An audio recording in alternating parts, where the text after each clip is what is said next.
اس سے اگلے منگل کو بھی اللہ کے ذکر کے سلسلے میں کچھ باتیں ہوئی تھی کہ تعالی شانہ کا ذکر بہت اعلیٰ و افضل چیز ہے، اور کچھ آیات کچھ احادیث مبارکہ اس وقت پیش ہوئی تھی۔ آج جو ابھی آیت تلاوت کی ہے، تعالی شانہ قرآن کریم میں فرماتے ہیں مسلمان مرد مسلمان عورت، مومن مرد مومن عورت، قناعت کرنے والے، تھوڑے پر راضی ہو جانے والے مرد اور تھوڑے پر راضی ہو جانے والی عورتیں، اپنے بدن کی حفاظت کرنے والے مرد، اپنے بدن کی حفاظت کرنے والی عورتیں، والذاکرین اللہ کثیرا والذاکرات، اللہ کا ذکر کرنے والے مرد اور اللہ کے ذکر کرنے والی عورتیں، اعد اللہ لہم مغفرۃ، حق تعالی نے ان کے لیے ایک تو مغفرت تیار کر رکھی ہے، مطلب اللہ معاف کرے گا، وَأَجْرًا عظیمہ، اور بہت بڑا اجر دے گا۔ اس آیت کو حق تعالی نے اس وقت اتارا تھا جبکہ عورتوں نے آ کر، صحابیات نے آ کر نبی کریم صلی اللہ علیہ وسلم کی خدمت میں یوں فرمایا کہ یا رسول اللہ صلی اللہ علیہ وسلم، کیا بات ہے، مردوں کا ذکر ہوتا ہے قرآن میں بھی، آپ کے وہاں بھی، اور ہم عورتوں کا تو کوئی ذکر ہوتا ہی نہیں۔ تو حق تعالی شانہ نے یہ آیت نازل فرمائی جس میں عورتوں کا بھی ذکر ہے، مسلمان مرد مسلمان عورت، مومن مرد مومن عورتیں، قناعت کرنے والے مرد اور قناعت کرنے والی عورتیں۔ اور قناعت کے باب میں ایک حدیث شریف سنا دوں، ذات اقدس صلی اللہ علیہ وسلم کا ارشاد گرامی ہے کہ جو دنیا میں اللہ کی تھوڑی روزی پر راضی ہو گیا، حق تعالی شانہ قیامت میں اس کے تھوڑے اعمال پر راضی ہو جائے گا۔ اگر دنیا میں ہم تھوڑی روزی پر راضی ہو گئے تو بہت بڑی بشارت ہے کہ اللہ بھی تھوڑے اعمال پر راضی ہو جائے گا۔ کتنی بڑی بشارت ہے کہ دنیا تو جیسے ویسے بھی گزر جاتی ہے، لیکن آخرت میں کم اعمال پر بھی اگر اللہ جنت کا فیصلہ فرما دے تو ہمارے لیے بہت بڑی سعادت ہوگی۔ تو والقانتین والقانتات والصادقین والصادقات، صبر، سچ بولنے والے مرد اور سچ بولنے والی عورتیں، والصابرین والصابرات، صبر کرنے والے مرد اور صبر کرنے والی عورتیں، والحافظین فروجہم والحافظات، حفاظت کرنے والے مرد اور حفاظت کرنے والی عورتیں اپنے بدن کی، والذاکرین اللہ کثیرا والذاکرات، ذکر کرنے والے مرد اور ذکر کرنے والی عورتیں، تعالیٰ نے ان کے لیے بڑا انعام تیار کر رکھا ہے۔ تو اس آیت میں مردوں کا بھی ذکر ہے، عورتوں کا بھی ذکر ہے۔ معلوم یہ ہوتا ہے کہ جس طرح ایک مرد اللہ کی عبادت، اللہ کا ذکر، اللہ کی تلاوت کر کے اللہ کی نزدیکی حاصل کرتا ہے، ایک عورت بھی اللہ کی عبادت کر کے، اللہ کا ذکر کر کے، اللہ کو یاد کر کے وہ بھی اللہ کی نزدیکی حاصل کر سکتی ہے۔ یاد رکھیں، نبوت تو خاص ہے مردوں کے ساتھ، حق تعالی شانہ نبوت صرف مردوں کو دیتا ہے، عورت کو کبھی نبی نہیں بنایا۔ لیکن ولایت خاص نہیں ہے مردوں کے ساتھ، عورت بھی ولیہ بن سکتی ہے، عورت بھی اللہ کی مقرب اور اس کے درگاہ کی مقرب اور اس کے دربار کی مقرب بن سکتی ہے۔ اور بہت ساری عورتیں ہیں، صحابیات کی ہم زندگی پڑھیں، اللہ کی مقرب ترین یہ بندیاں تھیں، تابعین، طب تابعین، اولیاء کرام کے اندر اگر آپ پڑھیں، بہت ساری عورتیں اللہ کی مقرب اور ولیہ ہیں۔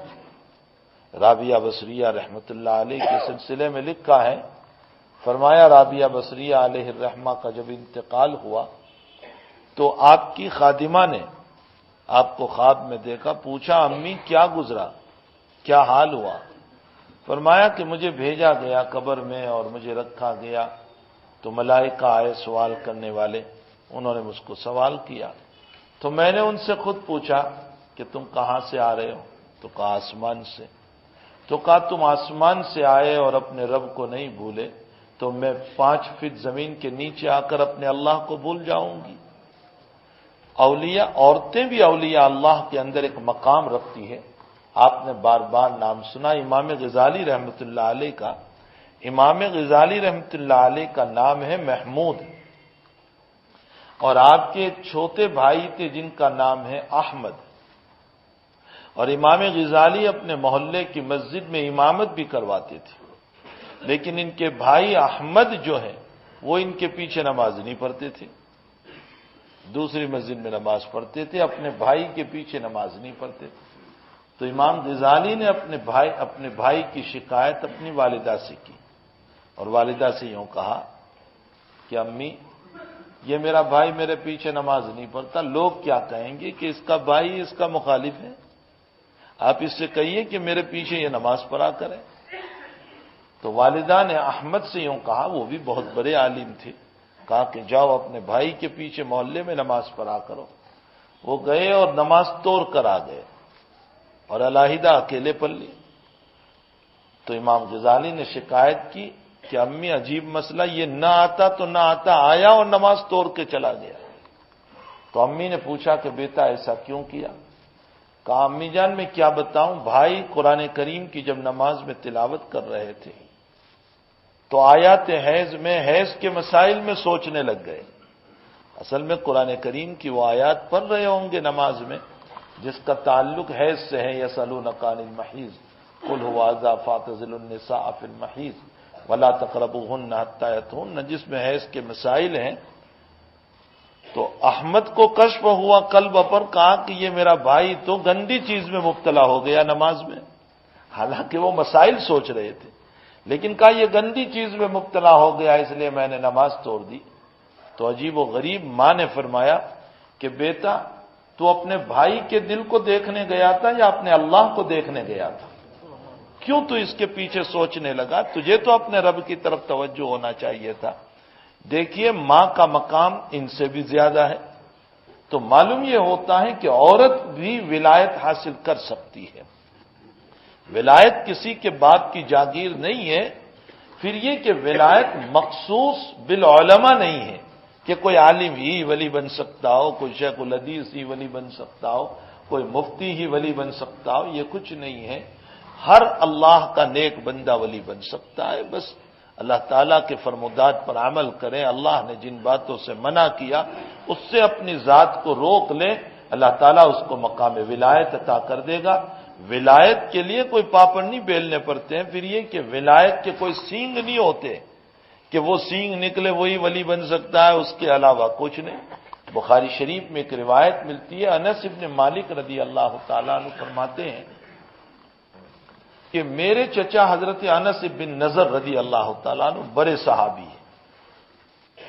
انس بن نضر رضی اللہ تعالیٰ عنہ کی پھوفی نے ایک بچی کو تھپڑ مارا.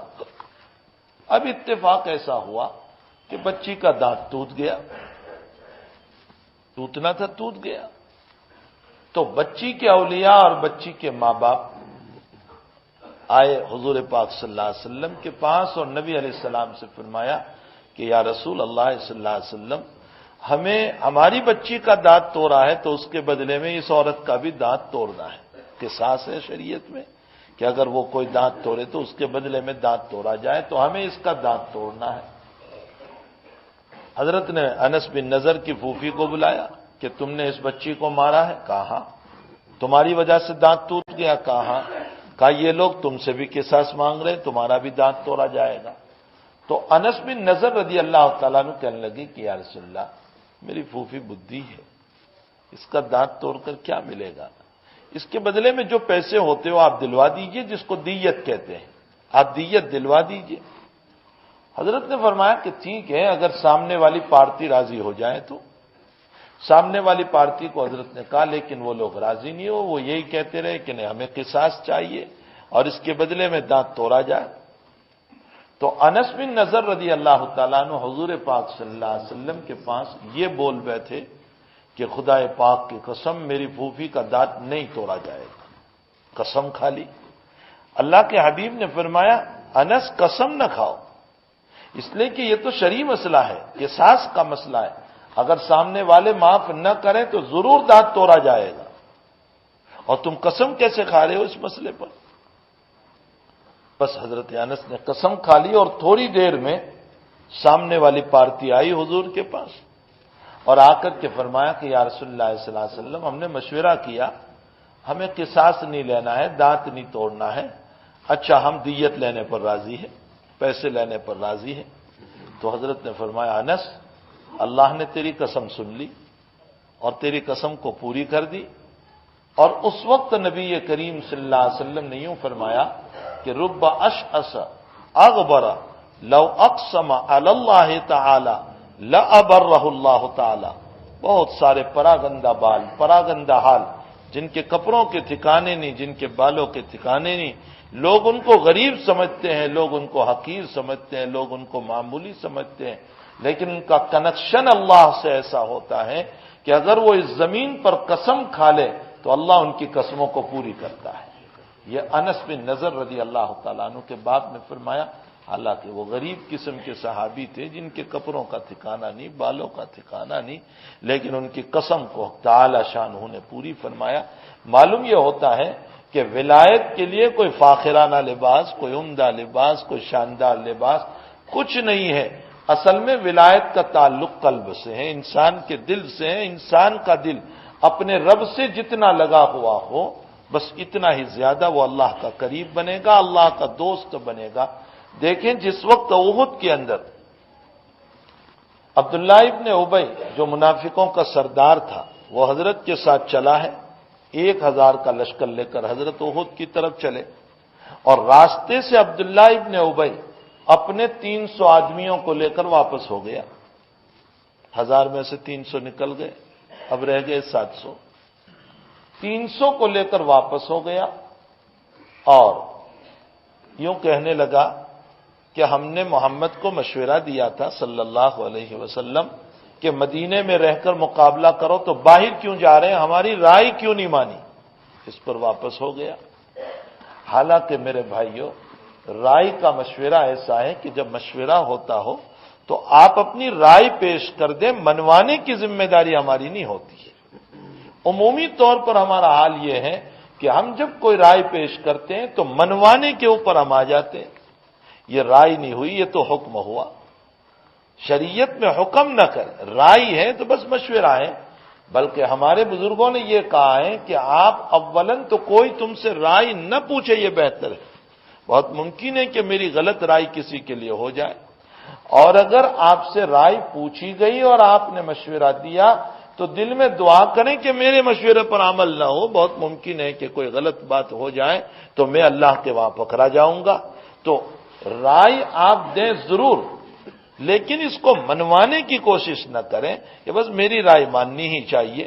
دیکھیں سیدنا عبد القادر جیلانی رحمۃ اللہ علیہ بڑے پیر ہمارے ہیں، حضرت کے پاس ایک صاحب بیٹھ ہوئے تھے، بہت لمبی مدت حضرت کے پاس رہے۔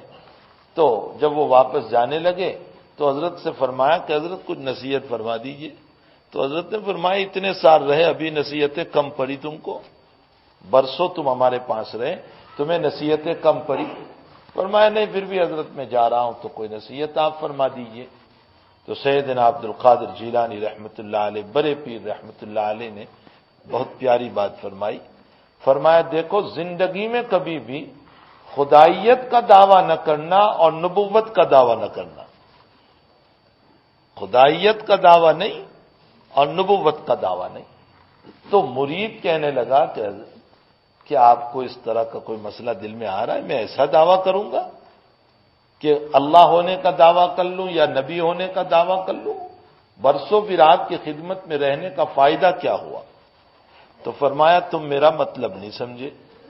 میں یہ کہنا چاہتا ہوں کہ اگر تم نے کوئی بات بیان کی، کوئی رائے دی اور یوں کہا کہ میرا ہی حکم چلنا چاہیے، یہ خدائیت کا دعویٰ ہے۔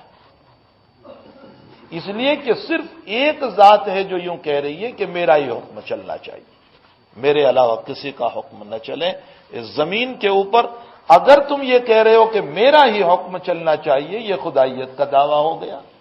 اور اگر تم نے کوئی رائے دی، کوئی مشورہ دیا، کوئی بات کہی اور پھر یوں کہا میری بات 100% صحیح ہے، آپ کو ماننا پڑے گا میری بات 100% میری بات صحیح ہے، فرمایا یہ نبوت کا دعویٰ ہوا، اس لیے کہ 100% بات صحیح ہے محمد الرسول اللہ صلی اللہ علیہ وسلم کی، اللہ کے حبیب کی بات 100% صحیح ہے، وہ وہاں سے لے کر بول رہے ہیں، باقی دنیا میں کوئی اپنی بات پر یوں نہیں کہہ سکتا ہے کہ میری بات 100% صحیح ہے۔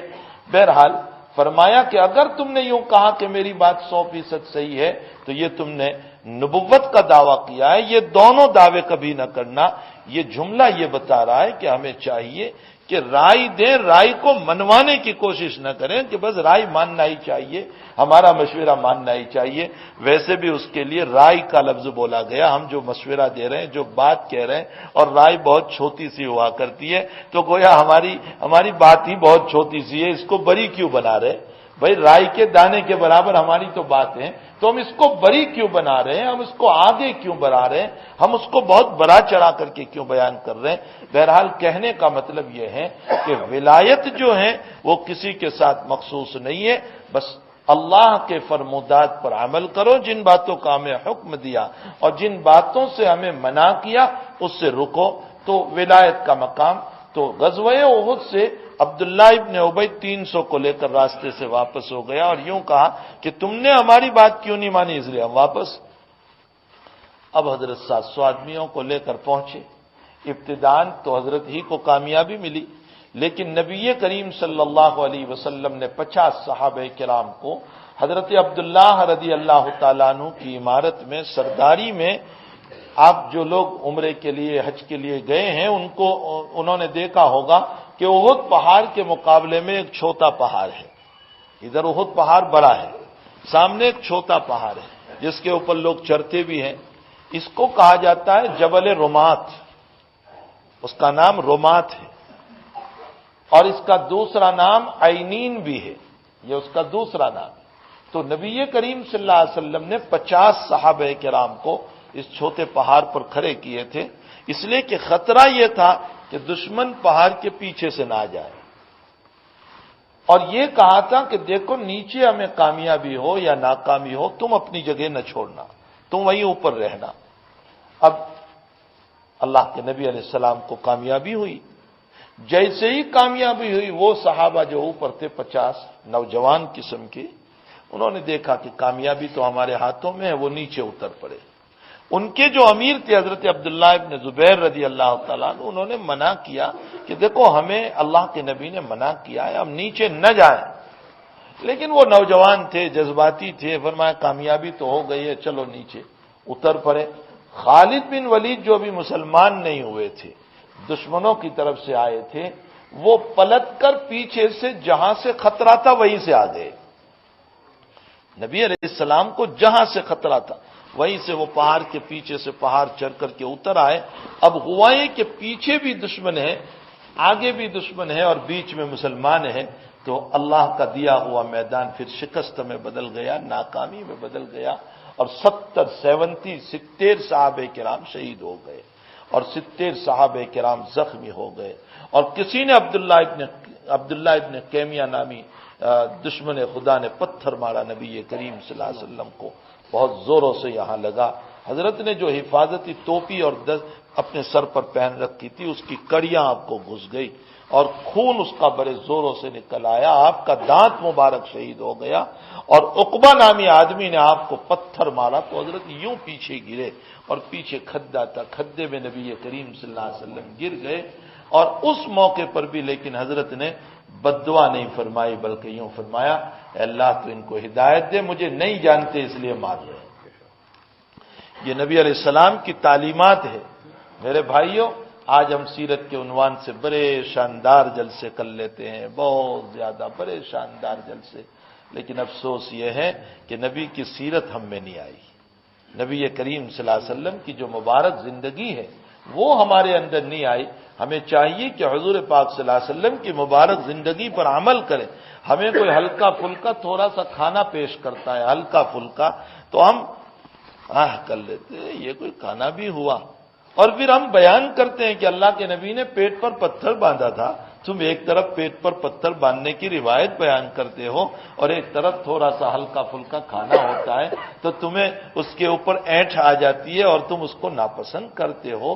ہمارا حال یہ ہے کہ وہاں نبی کریم صلی اللہ علیہ وسلم کے مکان مبارک کے اندر تو حضرت عائشہ رضی اللہ تعالیٰ عنہ فرماتی ہے کہ جب اللہ کے نبی رات میں نماز پڑھتے ہوتے تھے، چھوٹا مکان تھا، میں سامنے لیتی رہتی تھی، حضرت جب سجدے میں آتے تھے تو حضرت میرا پاؤں دبا دیتے تھے تاکہ حضرت سجدے میں جائیں تو میں اپنے پاؤں کو یوں لے لیتی تھی اور حضرت وہاں پر سجدہ فرماتے تھے۔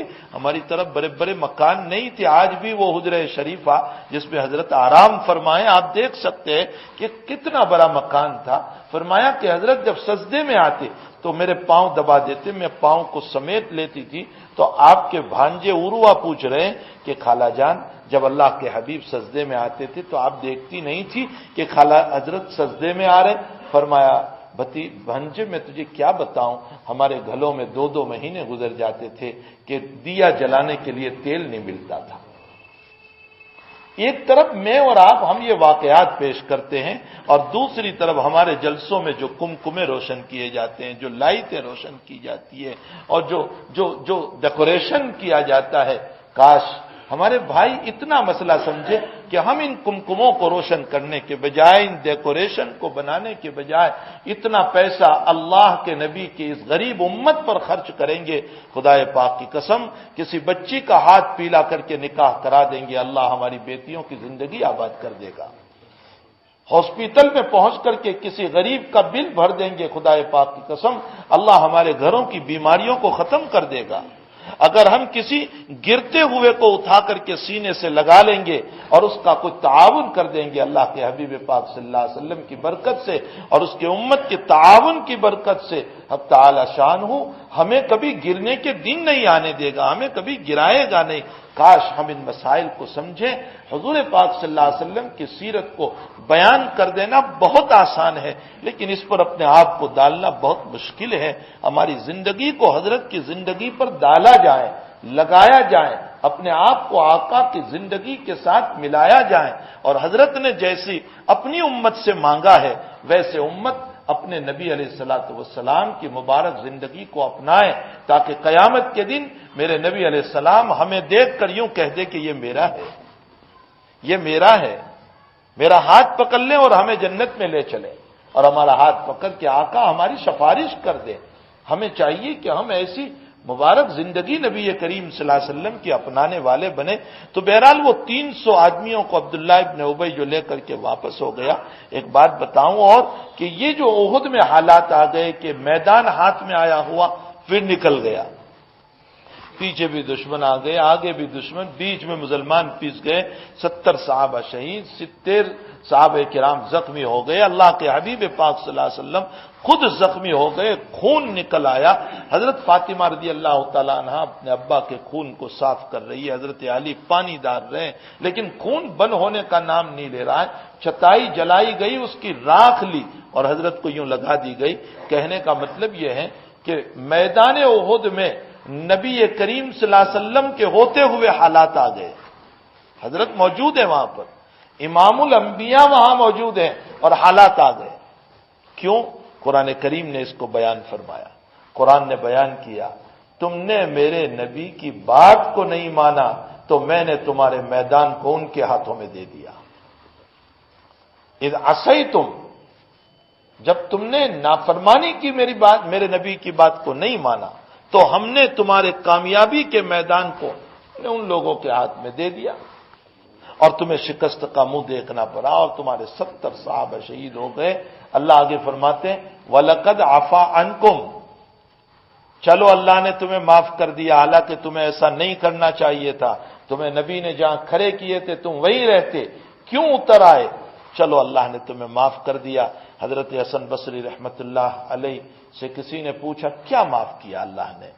70 صحابہ مارے گئے، 70 زخمی ہو گئے، اتنے حالات، میدان ہاتھوں سے نکل گیا، اتنا سب کچھ ہوا اور پھر اللہ کہتا ہے ہم نے تم کو کیا معاف کیا؟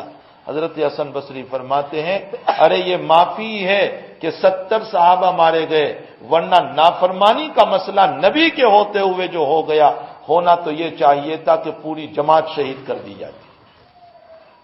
تو وَلَقَدْ عَفَا عَنْكُمْ، اللہ نے تمہیں معاف کر دیا۔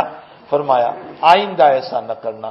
یہاں سے ایک بات یہ معلوم ہو رہی ہے کہ حضرت نبی کریم صلی اللہ علیہ وسلم کے ہوتے ہوئے جب آپ کی نافرمانی پر یہ حالات آئے تو اب تو نبی ہے نہیں، دنیا سے رخصت ہو گئے۔ امت میں کتنے اولیاء اللہ کیوں نہ ہو، لیکن امت نافرمانی پر اترے گی تو نبی کے ہوتے ہوئے حالات آتے ہیں تو ولیوں کے ہوتے ہوئے بھی حالات آئیں گے۔ یہ نہ سمجھیں کہ اولیاء اللہ ہے اس لیے حالات نہیں آئیں گے۔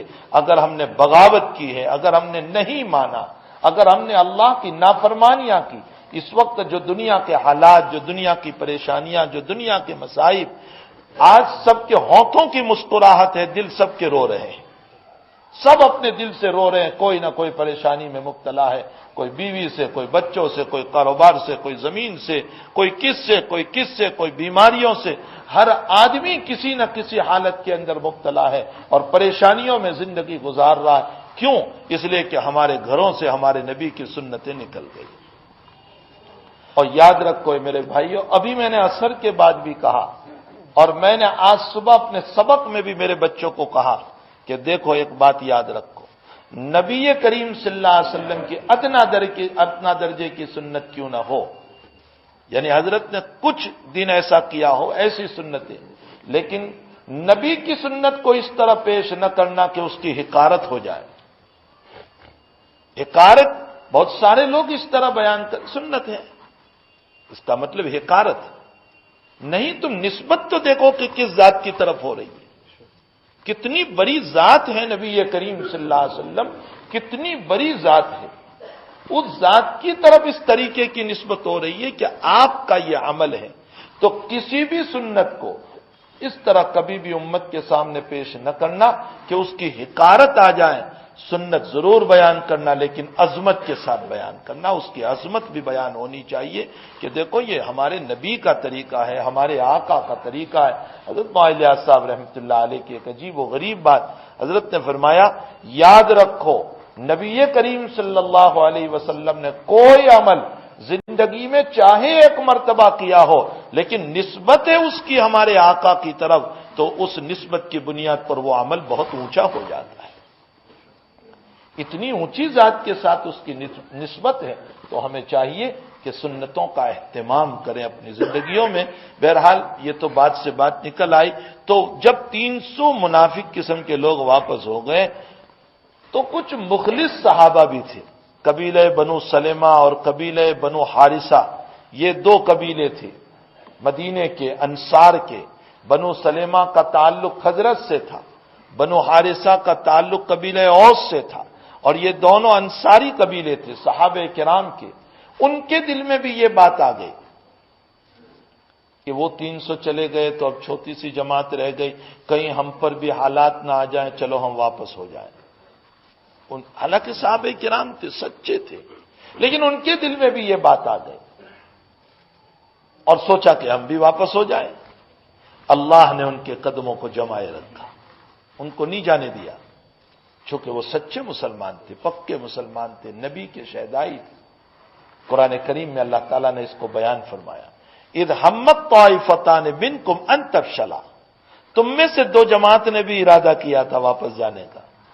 نبی علیہ الصلوۃ والسلام کو اللہ نے بتا دیا کہ تیرے مخلص صحابہ میں سے بھی کچھ لوگ واپس جانے کو سوچ رہے تھے۔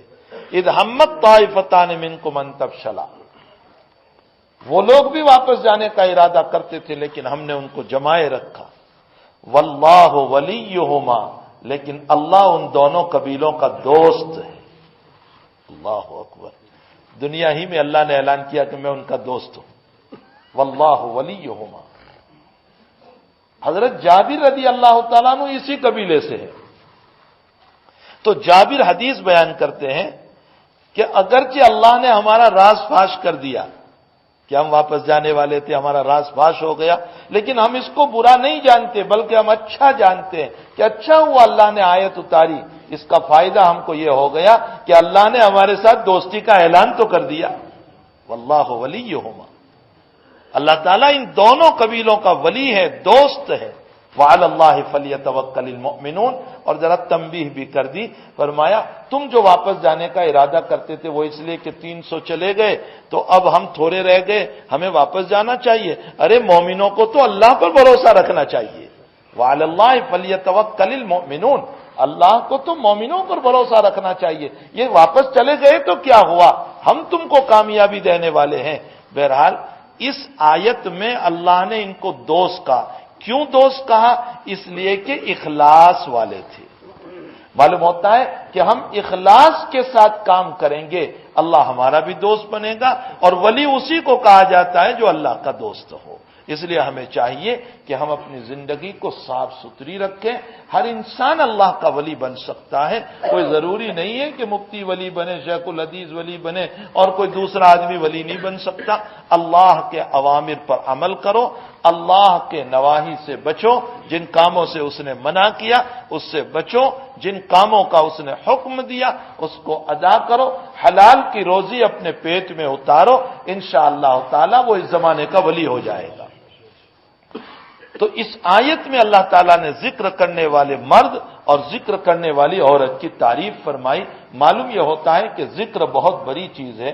اس کے بعد دوسری آیت میں فرمایا یا ایھا الذین آمنوا اذکروا اللہ ذکرا کثیرا، اے ایمان والو اللہ کا خوب ذکر کرو، وسبحوہ بکرۃ واصیلا، اور اس کی تسبیح اس کی پاکیزگی بیان کرو صبح شام، بکرہ صبح، واصیلا اور شام میں، صبح شام اس کی تسبیح بیان کرو۔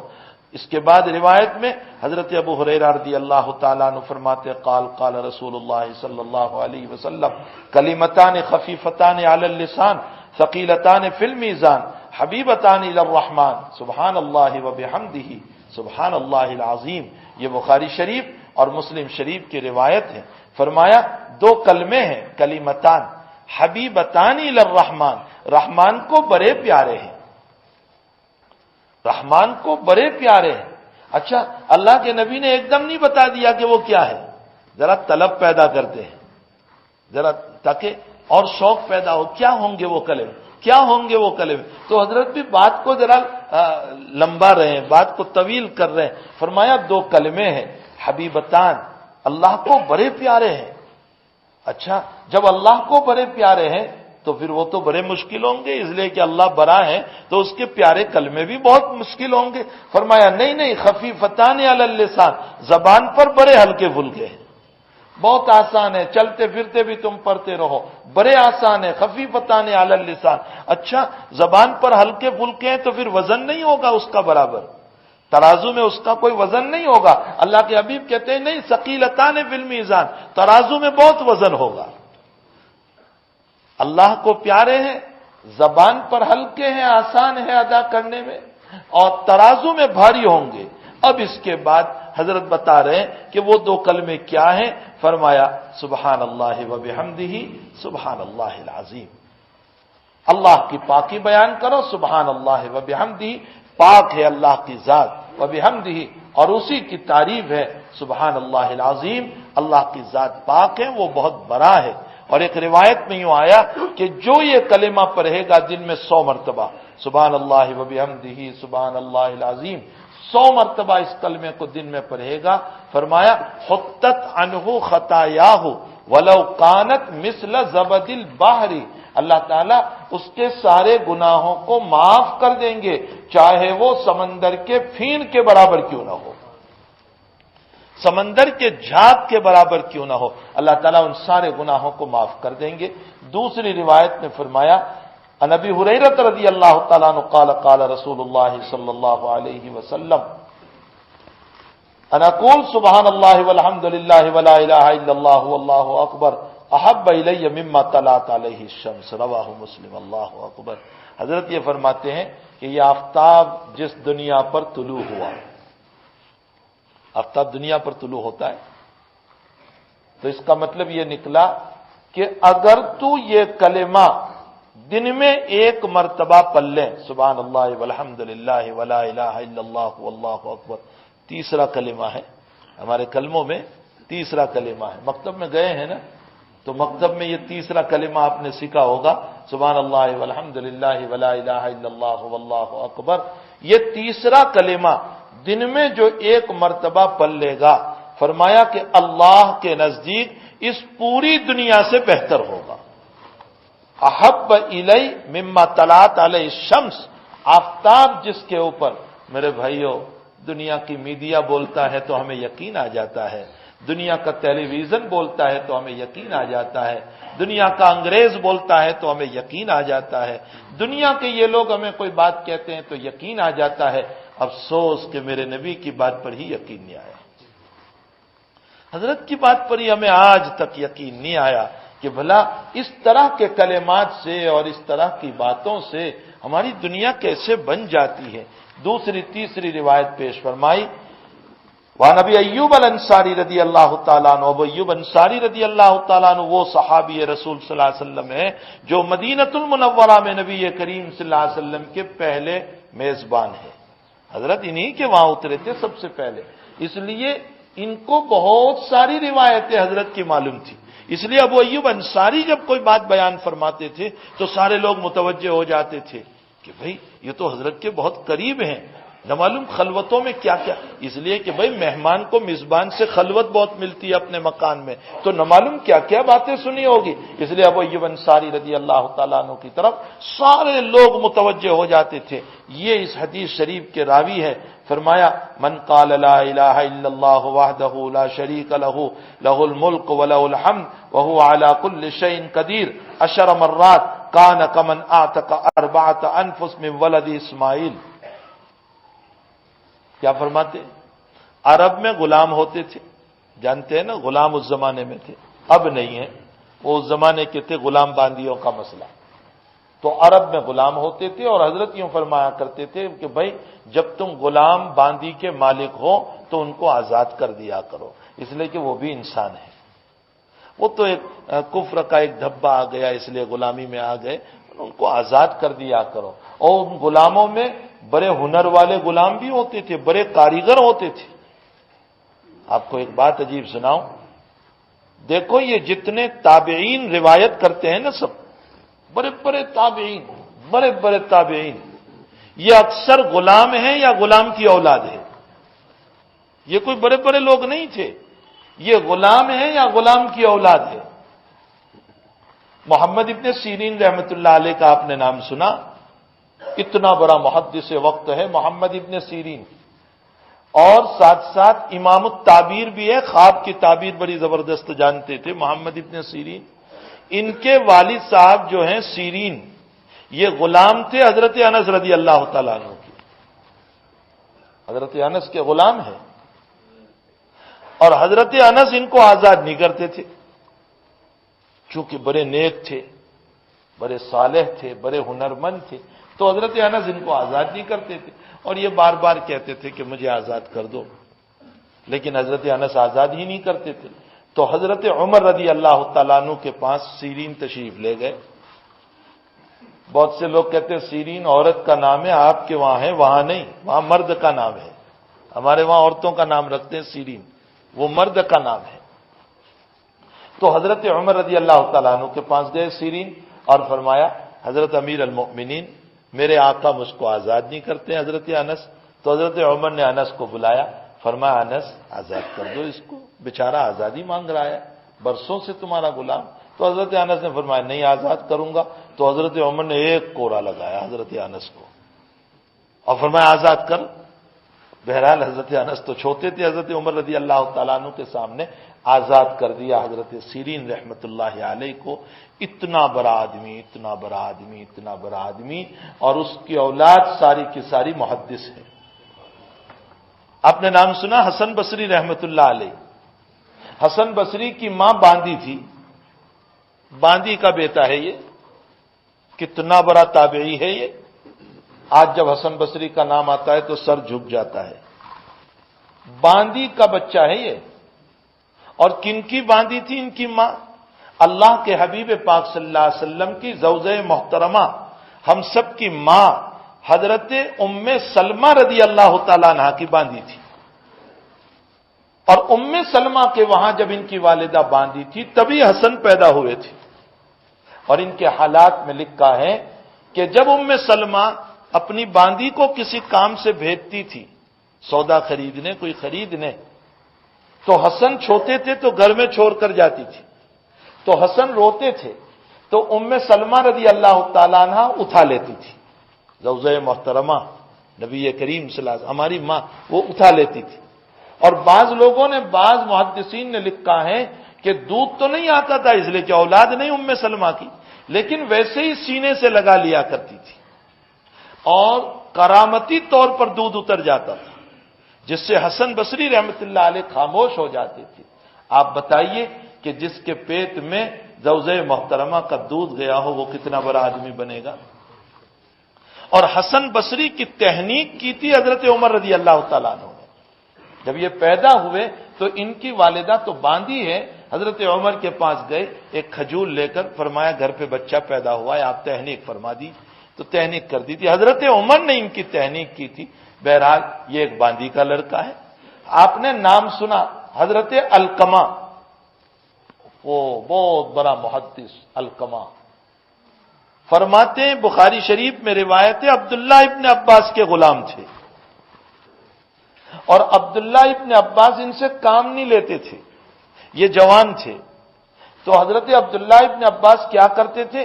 خود علقمہ فرماتے ہیں کہ حضرت عبداللہ ابن عباس میرے پاؤں میں بیریاں ڈال دیتے تھے، باندھ دیتے تھے مجھے، اور مجھے حدیثیں پڑھاتے تھے۔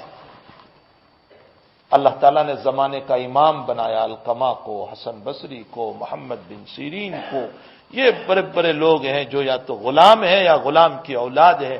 میرے بھائیو، اللہ کے وہاں کسی کی رشتہ داری نہیں ہے، وہاں تو جو جھکتا ہے اللہ اس کو اٹھاتا ہے، وہاں کسی کی رشتہ داری نہیں ہے، وہاں جو جھکے گا اللہ اس کو اٹھائے گا، چاہے وہ غریب کا بچہ ہو، چاہے وہ یتیم کا بچہ ہو، چاہے وہ ہلکے قسم کے جھپر پتی میں رہنے والوں کا بچہ ہو، اور چاہے وہ مالدار کا بچہ ہو، جو جھکے گا اللہ اس کو اٹھائے گا۔ وہاں کسی کی رشتہ داری نہیں چلا کرتی ہے، وہاں تو اللہ کے وہاں تقویٰ چلتا ہے۔ ان اکرمکم عند اللہ اتقاکم، تم میں مکرم میرے نزدیک وہ ہوگا جس کے پاس تقویٰ ہوگا۔ اللہ کے نزدیک تو تقویٰ والا مکرم ہے۔ آپ دیکھیں مکہ کے دھرندر مالدار گورے چتے، ابو جہل، ابو لہب، عتبہ اور شیبہ اور یہ بڑے بڑے لوگ، لیکن اللہ کا تقویٰ اختیار نہیں کیا، تو نتیجہ یہ ہوا کہ زندگی کفر پر گزری اور کفر پر مرا۔ اور وہ حبشہ کا کالا کلو تھا بلال، وہاں سے اٹھ کر کے آ رہا ہے اور نبی کا مؤذن بن گیا۔ وہاں کسی کی رشتہ داری نہیں ہے، وہاں تو تقویٰ چلے گا۔ جس کے پاس جتنا تقویٰ ہوگا اللہ اس کو اپنے قریب کرے گا۔ وہ یہ نہیں دیکھتا ہے یہ غریب کا بچہ ہے، یہ یتیم ہے، یہ بیوہ کا بچہ ہے، یہ فلاں ہے، یہ جھپر پتی میں رہنے والا ہے، یہ سوکھی روٹی کھانے والا ہے، وہ یہ نہیں دیکھتا۔ وہ تو مالدار ہو، غریب ہو، یتیم ہو، بیوہ ہو، بس تقوی والے کو اللہ اپنے قریب کیا کرتا ہے۔ اللہ ہم کو سچا تقویٰ نصیب فرمائے، اور اللہ ہمیں نبی کریم صلی اللہ علیہ وسلم کی اتباع کی توفیق عطا فرمائے۔ تو فرمایا ابو ایوب انصاری رضی اللہ تعالیٰ عنہ نے کہ جو آدمی چوتھا کلمہ پڑھے گا، لا الہ الا اللہ وحدہ لا شریک لہ لہ الملک ولہ الحمد وہو علی کل شیء قدیر، یہ چوتھا کلمہ جو آدمی پڑھے گا، کتنی مرتبہ پڑھے گا؟ دن میں 10 مرتبہ پڑھے گا، 10 مرتبہ۔ تو کیا ملے گا 10 مرتبہ پڑھنے سے؟ فرمایا کہ 4 کمن آتق اربعۃ انفس من ولد اسماعیل، 4 ارب غلام، عرب، اور عرب بھی کوئی معمولی عرب نہیں، عرب تو بہت بڑا علاقہ ہے۔ عرب میں حضرت اسماعیل علیہ السلام کی اولاد میں سے، اور اسماعیل کی اولاد میں سے نبی کریم صلی اللہ علیہ وسلم بھی ہے، یعنی نبی کے خاندان سے 4 غلام آزاد کرنے کا ثواب اللہ اس کو عطا کرے گا۔ اولاً تو ہمارے پاس غلام نہیں، اچھا پھر ایک غلام نہیں تو 4 غلام کہاں سے لائیں گے؟ پھر وہ 4 غلام بھی نبی کے خاندان سے، تو نبی کے خاندان کا کوئی غلام ہو اس کو آزاد کرے تو کتنا ثواب ملتا ہے؟ بھائی کتنی دیر لگے گی اس چوتھے کلمے کو پڑھنے میں 10 مرتبہ؟ لا الہ الا اللہ وحدہ لا شریک لہ لہ الملک ولہ الحمد وہو علی، کتنی دیر لگے گی 10 مرتبہ پڑھنے میں؟ 5 منٹ، اور 5 منٹ میں آپ نے 4 غلام عرب حضرت اسماعیل کے خاندان کے آزاد کرنے کا ثواب لے لیا۔ ابھی پیسوں کے مسئلے ہو نا تو سب دوڑتے ہیں، اگر یوں کہا جائے کہ یہ پڑھو گے تو مارکیٹ میں روزانہ 500 روپے ملیں گے تو کہیں گے 10 مرتبہ نہیں 100 مرتبہ پڑھ لوں گا.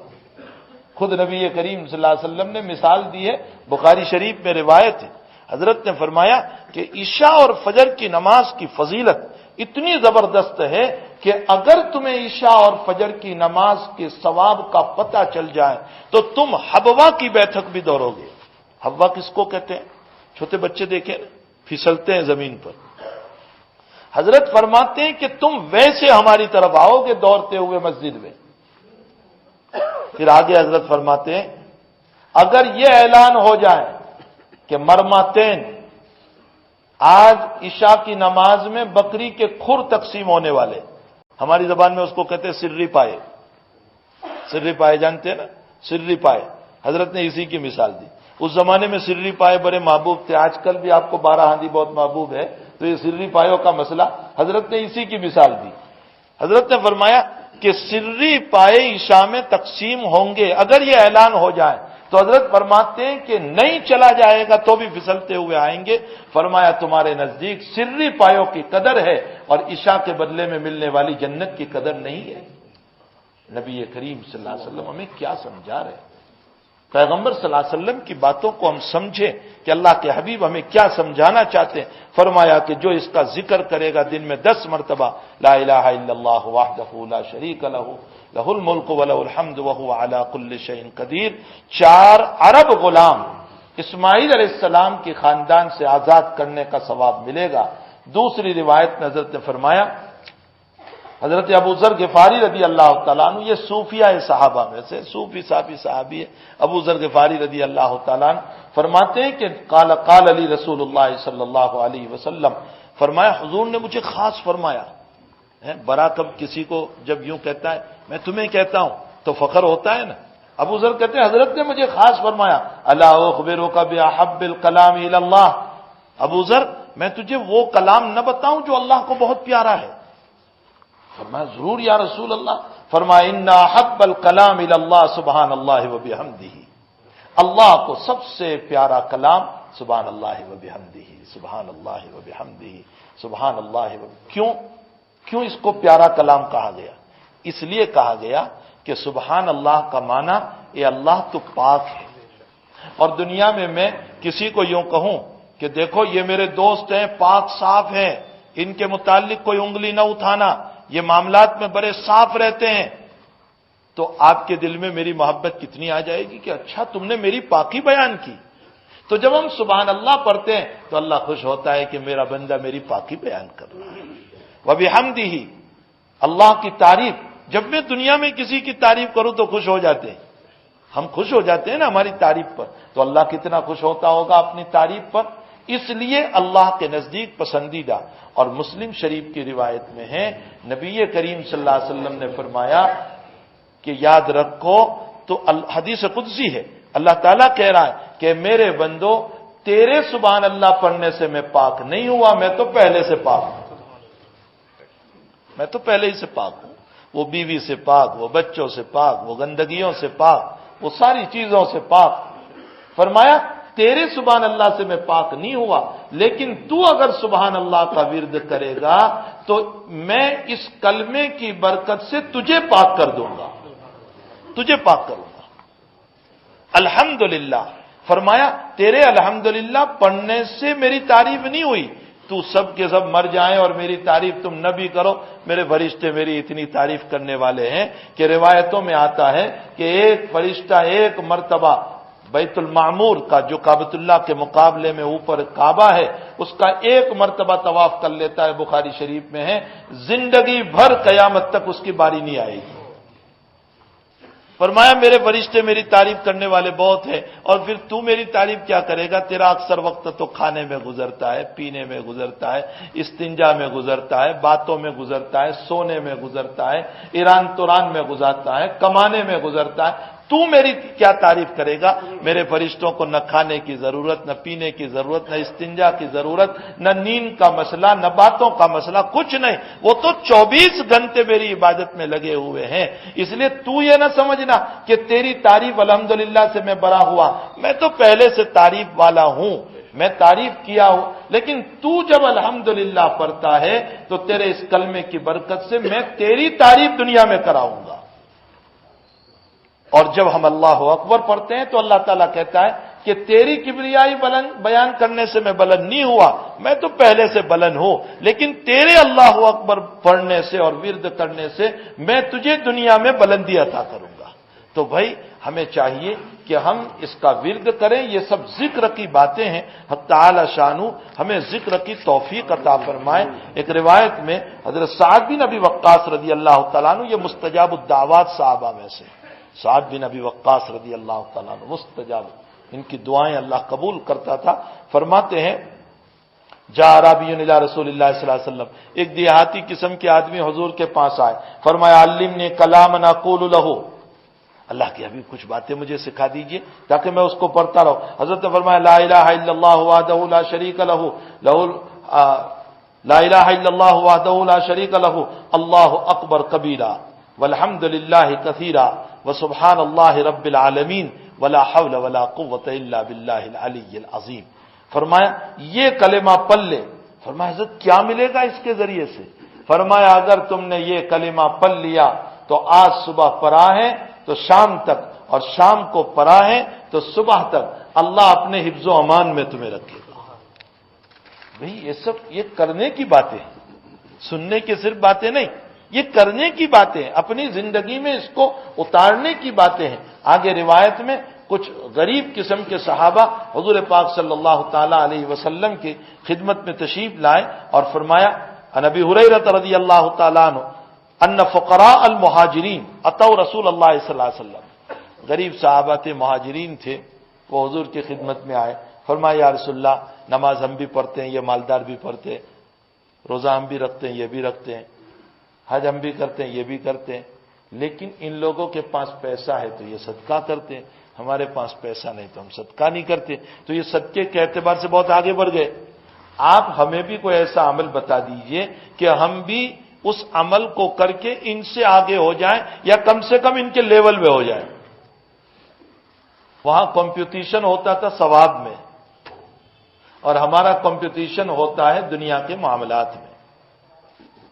حق تعالی ہمیں خوب حلال کاروبار کرنے کی توفیق عطا فرمائے، حلال روزی عطا فرمائے، لیکن کمپٹیشن کے مقابلے میں، کمپٹیشن میں نہ ہو، اپنا کاروبار خوب کرتے رہو، مقابلے پر اتر کر کے کمپٹیشن کر کے ہمیں اپنا کاروبار کرنے کی کوئی ضرورت نہیں۔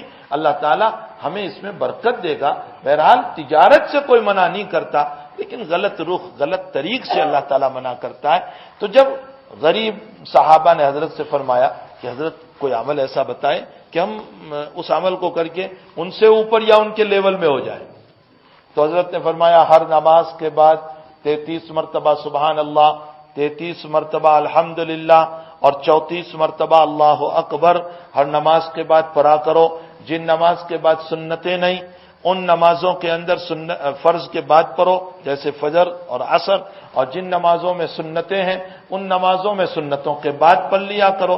بہرحال 5 نمازوں میں ان تسبیحات کو پڑھ لیا کرو تو اب تعالی شانہ تمہیں بہت زیادہ ثواب عطا کرے گا۔ کچھ دن کے بعد یہ صحابہ پھر آئے حضور پاک صلی اللہ علیہ وسلم کی خدمت میں کہ یا رسول اللہ مالداروں کو بھی پتہ چل گیا تو وہ بھی تسبیح پڑھنے لگ گئے، یہ تو حضرت کوئی اور عمل بتا دیجئے۔ تو حضرت نے فرمایا بھائی شریعت صرف تمہارے لیے تھوڑے ہی ہے، شریعت تو میری عام ہے، اب ان کو پتہ چلا تو وہ پڑھ رہے ہیں، میں ان کو کوئی منع تھوڑے ہی کر سکتا ہوں۔ بہرحال اس سے یہ معلوم ہوتا ہے کہ ہر نماز کے بعد ان تسبیحات کو پڑھا جائے۔ اس تسبیح کو 5 نماز کے بعد پڑھو گے تو تسبیح الفقراء، اس لیے کہ غریب صحابہ نے مانگی تھی تو حضرت نے عطا فرمائی، تو تسبیح الفقراء۔ اور یہی تسبیح جب بیٹی فاطمہ آئی اور فرمایا ابا جی کوئی غلام اور باندی دے دیجئے، تو اللہ کے حبیب پاک صلی اللہ علیہ وسلم نے فرمایا بیٹی غلام باندی سے زیادہ بہتر بات تجھے نہ بتاؤں؟ رات میں بستر پر جب آؤ تو یہی تسبیح بتائی، 33 مرتبہ سبحان اللہ، 33 مرتبہ الحمدللہ، 34 مرتبہ اللہ اکبر، بستر پر یہ پڑھ لیا کرو۔ تو رات میں پڑھو گے تو تسبیح فاطمی، اور نمازوں کے بعد پڑھو گے تو تسبیح الفقراء، ہے دونوں ایک ہی تسبیح لیکن نام کا فرق ہے، تسبیح الفقراء تسبیح فاطمی۔ ہمارے ہندوستان میں ایک بہت بڑے ولی کامل گزرے ہیں، حضرت مجدد الفسانی رحمت اللہ علیہ، شیخ احمد سرہندی رحمت اللہ علیہ، جن کا مزار شریف آج بھی سرہند شریف کے اندر ہے، شیخ احمد سرہندی رحمت اللہ علیہ، انہوں نے اس تسبیح الفقراء پر یوں لکھا ہے کہ بھئی یہ نمازوں کے بعد یہ تسبیح اللہ کے حبیب نے اس لیے بتائی ہے تاکہ تمہاری نمازوں میں جو کچھ کمی ہو اللہ ان تسبیحات سے پوری کر دے گا، جو کچھ کمی ہوگی ان تسبیحات سے پورا، کتنا بڑا مسئلہ ہمارا حل ہو جائے گا۔ اچھا، اور رات میں جو بیٹی فاطمہ کو تسبیح بتائی بستر پر غلام باندی کے بجائے، اس میں حکمت یہ ہے کہ شیخ الاسلام ابن تیمیہ رحمت اللہ علیہ فرماتے ہیں کہ رات میں اس لیے تسبیح بتائی گئی کہ بیٹی تم نے تھکنے کی وجہ سے ہی تو غلام باندی مانگی ہے نا، کہ تم تھک جاتی ہو پانی بھر کر چکی پیس کر، اس لیے تم نے غلام باندی مانگی نا، تو بیٹی رات دن بھر کام کرو، رات میں بستر پر آؤ تو یہ تسبیح پڑھ لو۔ معلوم یہ ہوتا ہے کہ جو انسان دن کا تھکا ہوا ہو رات میں بستر پر تسبیح فاطمی پڑھے گا، اللہ دن بھر کی تھکاوٹ کو دور کر دے گا۔ کتنا بڑا فائدہ ہے ہمارا، بھائی مفت میں ثواب تو ملنے ہی والا ہے، ثواب تو اللہ مفت میں دینے ہی والا ہے، لیکن ساتھ ساتھ تھکاوٹ بھی ہماری دور ہو جائے گی، تو کتنا بڑا فائدہ، ہم خرما ہم ثواب۔ حضرت موسیٰ علیہ السلام پیدا ہوئے تو ان کی والدہ کو اللہ تعالیٰ نے فرمایا القیہ فی الیم، سمندر میں ڈال دے، اس کو پیٹی میں بند کر کے سمندر میں ڈال دے۔ ولا تخافی ولا تحزنی، دیکھو دو لفظ اللہ نے استعمال کیے، لا تخافی خوف، ولا تحزنی غم، خوف بھی نہ کر غم بھی نہ کر۔ عربی گرامر کے اعتبار سے خوف کا تعلق اپنی ذات سے اور غم کا تعلق دوسرے کی ذات سے۔ مجھے میری فکر ہو تو میں کہوں گا مجھے خوف ہے، اور مجھے آپ کی فکر ہو تو وہاں حزن بولا جاتا ہے۔ موسیٰ علیہ السلام کی ماں کو اپنی بھی فکر تھی اور موسیٰ کی بھی فکر تھی۔ اپنی فکر یہ تھی کہ فرعون کو پتا چل گیا کہ مجھ سے بچہ پیدا ہوا تو مجھے بھی مار دے گا، اور موسیٰ کا پتا چلا موسیٰ کو بھی مار دے گا، تو دونوں کا مسئلہ تھا، اس لیے اللہ نے دو لفظ استعمال فرمائے، لا تخافی ولا تحزنی، تیری بھی فکر نہ کر موسیٰ کی بھی فکر نہ کر۔ اور ہمارے نبی کریم صلی اللہ علیہ وسلم جب ہجرت کر کے چلے ہیں، بہت پتے کی بات میں آپ کو بتا رہا ہوں، تو صدیق اکبر رضی اللہ تعالیٰ عنہ لے کر چلے اور غار ثور میں 3 دن چھپ گئے۔ اہل مکہ مشرکین تلاش کرتے ہوئے آئے وہاں بھی، تو یہ دونوں اندر غار میں بیٹھے ہوئے تھے، اگر کوئی اس غار پہ گیا ہوگا تو انہوں نے دیکھا ہوگا، میں تو اندر بیٹھ کر آیا ہوں کہ کیا کیفیت اندر ہوگی اس وقت۔ تو حضرت یوں بیٹھے ہوئے اندر میں اور غار کا منہ یوں ہے، تو ظاہر سی بات ہے کہ یوں جب کوئی انسان چلتا ہوا آئے گا، یوں اندر میں نظر کرے گا تو اندر بیٹھے ہوئے پر نظر پڑ جائے گی۔ صدیق اکبر کو یہی خطرہ تھا کہ اللہ اکبر، یہ لوگ آ چکے ہیں، تھوڑے آگے آئے اور اندر میں جو نظر کر لی تو ہم پکڑے جائیں گے۔ اب صدیق کانپ رہے ہیں کہ حضرت یہ آ گئے، کیا ہوگا، پکڑے جائیں گے ہم۔ تو حضرت نے اس موقع پر صدیق اکبر کو جن الفاظ میں تسلی دی وہ قرآن نے نقل کی، فرمایا لا تحزن ان اللہ معنا، یا اور کوئی لفظ خوف کا نہیں لائے، لا تحزن، اور حزن کا تعلق دوسروں سے۔ اللہ کے حبیب نے فرمایا، اللہ نے اس کو نقل کیا، غم نہ کر اللہ ہمارے ساتھ ہے۔ یہاں حزن کا لفظ اس لیے استعمال کیا کہ صدیق اکبر کو اپنی فکر نہیں تھی، اس امانت کی فکر تھی محمد الرسول اللہ صلی اللہ علیہ وسلم، کہ میری جان کا کوئی مسئلہ نہیں، لیکن اللہ کی بہت بڑی امانت میرے پاس ہے، اس کا کیا ہوگا؟ تو اللہ نے فرمایا لا تحزن، ان کے باب میں کوئی فکر نہ کرو، میں حفاظت کروں گا۔ اللہ نے حفاظت کر لی، ان اللہ معنا، حضور نے فرمایا اللہ ہمارے ساتھ ہے۔ تو بہرحال حضرت موسیٰ علیہ السلام کی ماں نے صندوق میں بند کر کے دریا میں ڈال دیا۔ جب دریا میں ڈال دیا، عورتوں کا مزاج ہے کوئی بات رہی نہیں جاتی منہ میں ان کے، یہ عام عورتوں کا مزاج ہے، اگر کسی بات کو دوسروں تک پہنچانا ہے تو عورت کو کہہ دینے کا، وہ شام تک میں انشاءاللہ پہنچ کر رہے گی، تو ان کے منہ میں بات رہتی نہیں۔ لیکن عجیب و غریب ہیں کہ حضرت موسیٰ علیہ السلام کی والدہ، اتنا بڑا واقعہ لیکن خاموش ہے، حالانکہ جی ان کا بھی اندر سے تلمل ہو رہا تھا کہنے کے لیے. اللہ قرآن میں کہتا ہے وَرَبَطْنَا، لیکن ہم نے اس کے دل کو جمائے رکھا، ہم نے اس کے دل کو پکڑے رکھا کہ نہیں یہ بات کرنا نہیں ہے. ادھر تیرتا ہوا صندوق گیا اور فرعون کی بیوی آسیہ نے دیکھا، پانی میں سے منگوایا اور کھولا تو خوبصورت بچہ. نبی سے بڑھ کر خوبصورت کون ہوتا ہے؟ تو کہا کہ ہماری اولاد نہیں، ہم اس کو بچہ بنائیں گے، اپنا بیٹا بنائیں گے. لیکن موسیٰ کسی کا دودھ ہی نہیں پی رہے، ساری عورتوں کو بلایا، دودھ ہی نہیں پی رہے. تو ایک لڑکی تھی، وہ حقیقت میں موسیٰ کی بہن تھی. اس نے یوں کہا کہ میں ایک عورت کو جانتا ہوں، اس کو بچہ پکڑنے کا بڑا اچھا سلیقہ ہے اور تربیت کرنے کا بھی سلیقہ ہے، اگر آپ کہیں تو میں بلا کر لاؤں، شاید اس سے دودھ پی لے. وہ حقیقت میں موسیٰ کی ماں ہی تھی. تو بہن گئی دوڑتی ہوئی، بلا کر لائی، موسیٰ کو ہاتھ میں لیا. جیسے ہی ہاتھ میں لیا، موسیٰ علیہ السلام نے دودھ پینا شروع کر دیا. تو فرعون نے کہا کہ اچھا تم اس بچے کو لے جاؤ، اس کو دودھ پلاؤ، بڑا کرو، ہمارا یہ بیٹا ہے اور ہم تم کو اس کی تربیت کرو، ہم تم کو ماہانہ 1 درہم بھی دیں گے. اللہ تعالیٰ کا نظام دیکھیے، بیٹا بھی دلا دیا اور 1 درہم بھی دلایا، بیٹا بھی دلایا اور 1 درہم بھی ملتا جا رہا ہے. اسی کو کہا ہم خرما وہ ہم ثواب، کھجور بھی مل رہی ہے، ثواب بھی مل رہا ہے. تو رات میں بستر پر اگر تم نے پل لیا 33 مرتبہ سبحان اللہ، 33 مرتبہ الحمدللہ، 34 مرتبہ اللہ اکبر، تو ثواب تو ملنے ہی والا ہے، لیکن دنیا میں اللہ تھکاوٹ کو بھی دور کر دے گا. تو یہ کتنا بڑا فائدہ ہے. حق تعالی شانہ اپنا ذکر ہمیں نصیب فرمائے، اللہ تعالیٰ کے ذکر میں ہمیں رچے بسے رہنے کی توفیق عطا فرمائے، اور رب تعالی شانہ برائیوں سے ہماری حفاظت فرمائے، ہمارے قلوب کو اللہ سے جوڑنے کی ہم سب کو توفیق عطا فرمائے. وصلی اللہ علیہ نبی الکریم برحمتک یا ابراہیم بھائی کر کے ایک صاحب ICU میں بیمار ہیں، دعا کی گزارش کی ہے، اللہ تعالیٰ ان کو شفائے دائمہ مستمرہ عطا فرمائے. مرحوم احمد بھائی وڑیا والے کے لیے دعائے مغفرت، ان کا انتقال ہو گیا ہے، تعالیٰ ان کی مغفرت فرمائے. جناب مولانا منشی رمضان علی صاحب، یہ جامعہ حسینیہ کے استاد تھے، غالباً انہی سے متعلق ہیں، بہت پرانے جامعہ حسینیہ کے استاد تھے، میرے بھی استاد رہے ہیں، میں نے بھی ان سے پڑھا ہے مولانا رمضان صاحب سے. ان کا 2 روز قبل انتقال ہو گیا ہے. اب تعالیٰ ان کی مغفرت فرمائے، ان کے درجات کو بلند فرمائے. مرحوم جناب یوسف بھائی، علی محمد بھائی پٹیل اور جناب سلمان بھائی، ان دونوں کا بھی انتقال ہوا ہے. اب تعالیٰ شان ہو ان کی بھی مغفرت فرمائے اور ان کے درجات کو بلند فرمائے. جناب محمد سلیم صاحب کو کینسر ہے، دعا کی درخواست کی، اللہ تعالیٰ ان کو شفائے دائمہ مستمرہ عطا فرمائے. میں اس سے پہلے بھی یہ دعائے مغفرت پر ایک بات گزشتہ منگل کو بھی کہہ چکا ہوں، پھر میں آج اس کو دوہرا دوں کہ ایک ہے ایصال ثواب. بہت اچھی بات ہے، ہم ایصال ثواب کرتے ہیں، اپنے مرحومین کے لیے کرنا چاہیے. ایصال ثواب پڑھ کر بخشنا چاہیے، لیکن ایصال ثواب سے زیادہ افضل دعائے مغفرت ہے.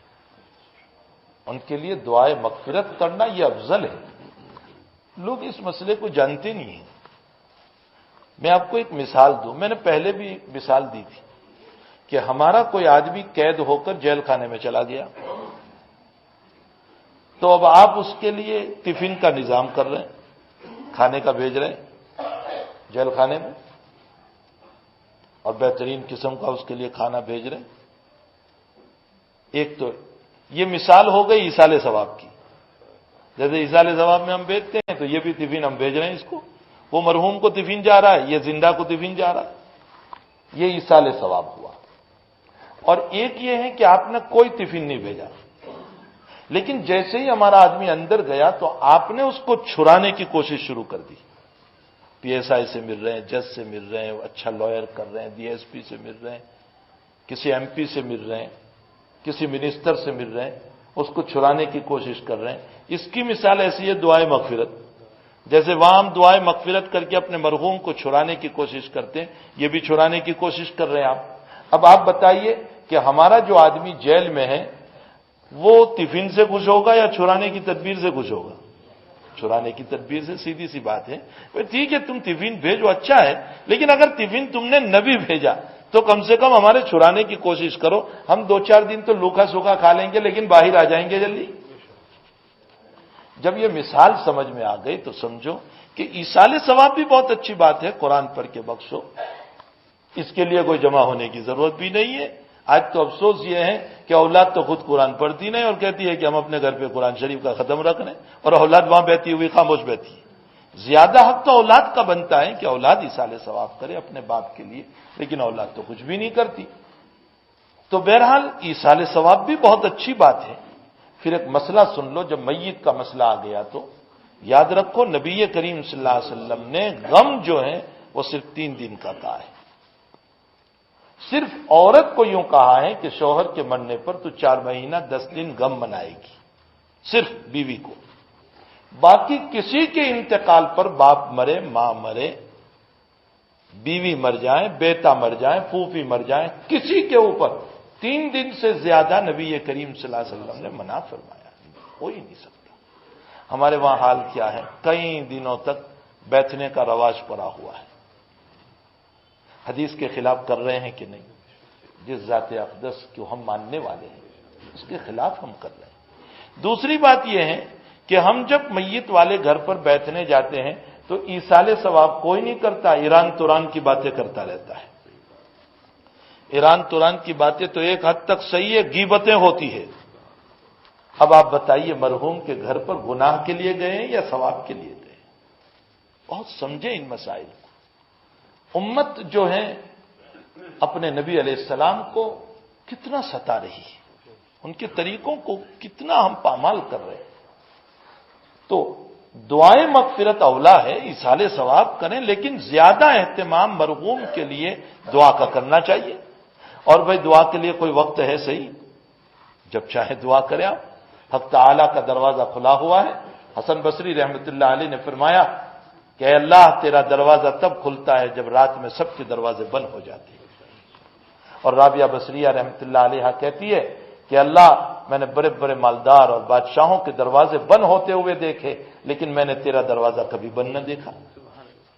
تو اس ذات کا دروازہ 24 گھنٹے کھلا ہوا ہے، جب چاہے اس سے دعا کر لو، جب چاہے. اور پھر قرآن سے یہ معلوم ہو رہا ہے کہ نمازی دعا کرے گا اسی کی دعا قبول ہو. یہ کس نے کہا؟ اگر گنہگار بھی صدق کا دل سے توبہ کر کے اللہ سے دعا کر لیں، خدا پاک کی قسم اس کی دعا تو اللہ بہت جلدی قبول کر لے گا. کہ تم میرا بن کر کے آ گیا ہے، میں تیری بات کو جلدی قبول کر لوں. تو اپنے مرحوم کے لیے دعائیں مغفرت کا اہتمام کرنا چاہیے. اولاد کو چاہیے خوب دعائیں کرے اپنے مرحوم کے لیے، ماں کے لیے، باپ کے لیے، اپنے رشتہ داروں کے لیے، اقارب کے لیے، کہ اللہ تعالیٰ ان کو جہنم سے بچائیں اور جنت الفردوس عطا فرمائیں. اللہ ان کی قبروں کو جنت کا باغیچہ بنائے اور جہنم کا گھڑا بننے سے اللہ تعالیٰ حفاظت فرمائے. حق تعالیٰ یہ جتنے مرحومین کا تذکرہ ہوا، یوسف بھائی، سلمان بھائی، اللہ ان سب کی قبروں کو نور سے منور فرمائے، ان کے درجات کو بلند فرمائے، ان کی مغفرت فرمائے، ان کے پسماندگا کو حق تعالی شانہ صبر جمیل عطا فرمائے. اور جتنے بیمار ہیں اللہ تعالیٰ سب کو شفائے دائمہ مستمرہ عطا فرمائے. اور ہم سب صحت مند ہیں تو ہمیں اللہ کا شکر ادا کرنا چاہیے کہ اللہ تیرا شکر ہے کہ تو نے ہمیں صحت کے ساتھ رکھا ہے، ورنہ تو ہمیں بھی ان بیماریوں میں مبتلا کرتا، ہم بھی ایریا رگڑتے ہوتے. اللہ آئندہ بھی ہمیں بیماریوں سے حفاظت فرمائے. اللہ محتاجگی والی بیماریوں سے ہم سب کی حفاظت فرمائے. وصلی اللہ علی النبی الکریم. درود شریف پڑھیے. اللہم صلی علی سیدنا حبیبنا و شفیعنا سندنا مولانا محمد وبارک وسلم. الحمد للہ رب العالمین والعاقبۃ للمتقین والصلاۃ والسلام علی سید الانبیاء والمرسلین وعلی آلہ وصحبہ اجمعین. اللہ گناہوں کو معاف فرما، قصوروں سے درگزر فرما، سیاہ کاریوں سے معافی عطا فرما، سچی توبہ کی توفیق عطا فرما. اے اللہ تیرے در پر ان ہاتھوں تو اٹھا کر بہت مرتبہ توبہ توڑ چکے ہیں، استقامت نصیب نہ ہوئی، لیکن اے اللہ کیا کرے، بندے ہیں، اللہ رہا نہیں جاتا ہے.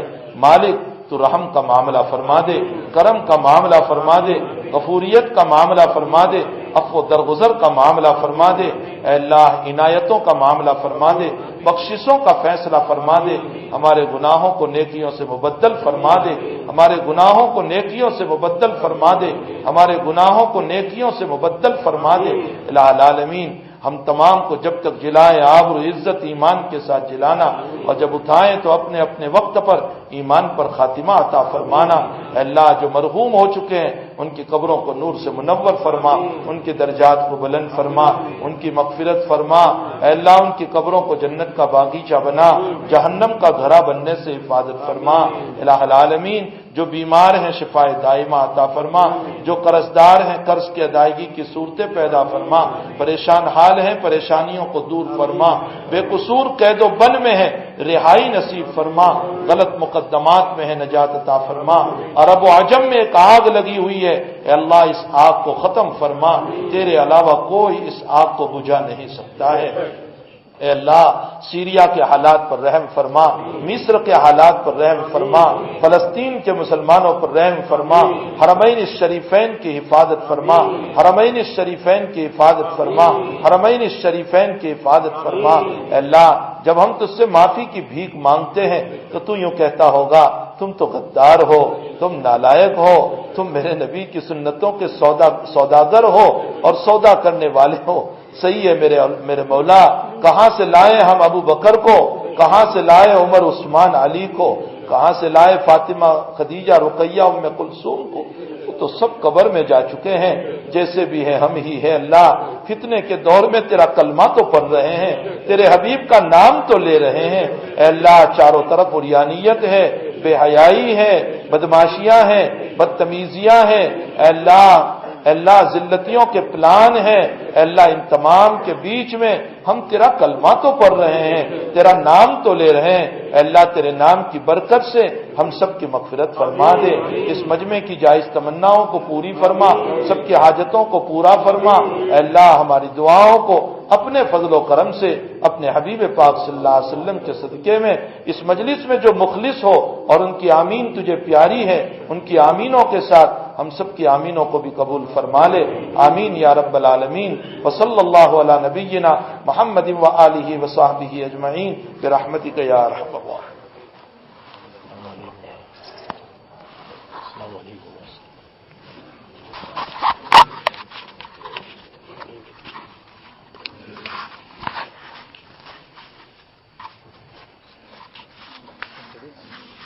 Sobre todo,